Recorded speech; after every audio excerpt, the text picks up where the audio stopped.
ಇನ್ನು ಡಿ.ಕೆ ಶಿವಕುಮಾರ್ ಅವರ ಬೆಂಬಲಿಗರ ಕೇಸ್ ವಾಪಸ್ ಪಡೆದ ವಿಚಾರಕ್ಕೆ ಸಂಬಂಧಪಟ್ಟಂತೆ ಡಿ.ಕೆ ಶಿವಕುಮಾರ್ ಅವರು ರಿಯಾಕ್ಟ್ ಮಾಡಿದ್ದಾರೆ. ಒಂದಿಷ್ಟು ವಿವಾದಕ್ಕೂ ಕೂಡ ಕಾರಣವಾಗಿತ್ತು. ಡಿ.ಕೆ ಶಿವಕುಮಾರ್ ಅವರ ಬೆಂಬಲಿಗರ ಕೇಸನ್ನು ವಾಪಸ್ ಪಡೆದ ವಿಚಾರ ಸಾಕಷ್ಟು ಚರ್ಚೆಗೆ ಗ್ರಾಸವಾಗಿತ್ತು. ಈಗ ರಿಯಾಕ್ಟ್ ಮಾಡಿದ್ದಾರೆ. ನಮ್ದಷ್ಟೇ ಅಲ್ಲ, ಬಿಜೆಪಿಯವರ ಕೇಸ್ ಕೂಡ ಹಿಂಪಡೆದಿದ್ದಾರೆ. ಬೆಂಗಳೂರಲ್ಲಿ ಡಿ.ಕೆ ಶಿವಕುಮಾರ್ ಅವರ ಹೇಳಿಕೆ ಇದು. ನನ್ನ ಬಂಧನದ ಸಂದರ್ಭದಲ್ಲಿ ನಮ್ಮ ಕಾರ್ಯಕರ್ತರು ಏನು ಮಾಡಿದ್ರು? ಬಿಜೆಪಿಯವರು ಕೂಡ ಕೇಸ್ಗಳನ್ನು ಹಾಕಿದ್ರು. ನನ್ನ ಮೇಲೆ ಹಾಗೂ ಸಿಎಂ ಸಿದ್ದರಾಮಯ್ಯನವರ ಮೇಲೆ ಕೂಡ ಕೇಸನ್ನು ಹಾಕಿದ್ರು. ಬೇಕಾದಷ್ಟು ಕೇಸ್ ಹಾಕಿಸಿದ್ರು, ನೋಡಿಕೊಂಡು ಕುಳಿತುಕೋಬೇಕಾ? ಇಡೀ ಕೇಸ್ ವಜಾ ಆಗಿದೆ. ನಾನು ಬಂಧನ ಆಗಿದ್ದ ಕೇಸ್ ಕೂಡ ವಜಾ ಆಗಿದೆ. ಹೈಕೋರ್ಟ್ ಹಾಗೂ ಸುಪ್ರೀಂ ಕೋರ್ಟ್ನಲ್ಲಿ ಕೇಸ್ ವಜಾ ಆಯಿತು.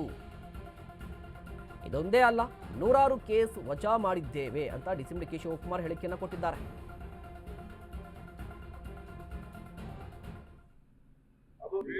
ಕೇಸಲ್ಲಿ ನಾವು ಬಿಜೆಪಿ ವಿಡ್ರಾ ಮಾಡಿದ್ದೀವಿ, ಕಾಂಗ್ರೆಸ್ ವಿಡ್ರಾ ಮಾಡಿದ್ದೀವಿ. ಬೇಕು ಅಂತ ಆಗ ನಾನು ಈದಿಗೂ ಅನ್ನೋ ಸಂದರ್ಭದಲ್ಲಿ ನಮ್ಮ ಕಾರ್ಯಕರ್ತರು ಯಾರು ಏನು ಮಾಡಿಲ್ಲ. ಕೆಲವು ಕೇಸ್ಗಳೆಲ್ಲ ದಬಾವಣೆ ಮೇಲೆ ಬಿಜೆಪಿ ಹಾಕ್ಸಿದ್ರು.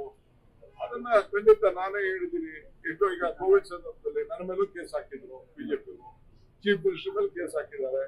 ಬೇಕಾದಷ್ಟು ಎಲ್ಲರ ಮೇಲೂ ಕೂಡ ಕೇಸ್ ಹಾಕಿದ್ದಾರೆ. ಎಲ್ಲ ನಮ್ಮ ಮಂತ್ರಿಗಳ ಮೇಲೆಲ್ಲ ಕೇಸ್ ಹಾಕಿದ್ದಾರೆ.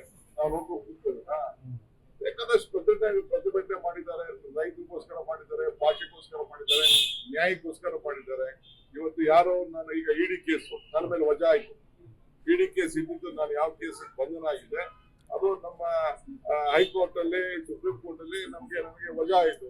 ನನ್ಗೆ ನ್ಯಾಯ ಕೊಡೋರು ಯಾರು ಕೇಳೆಲ್ಲ ಮಾತಾಡ್ತಿದ್ವಲ್ಲ. ಇಡಿಗಿಂತ ಈಚೆ ಬಂದ ತಕ್ಷಣ ಏನ್ ಭವ್ಯವಾದ ಸ್ವಾಗತ ಸಿಕ್ತು ಅಂತ ಎಲ್ಲ ದೊಡ್ಡ ಚಿಂತೆ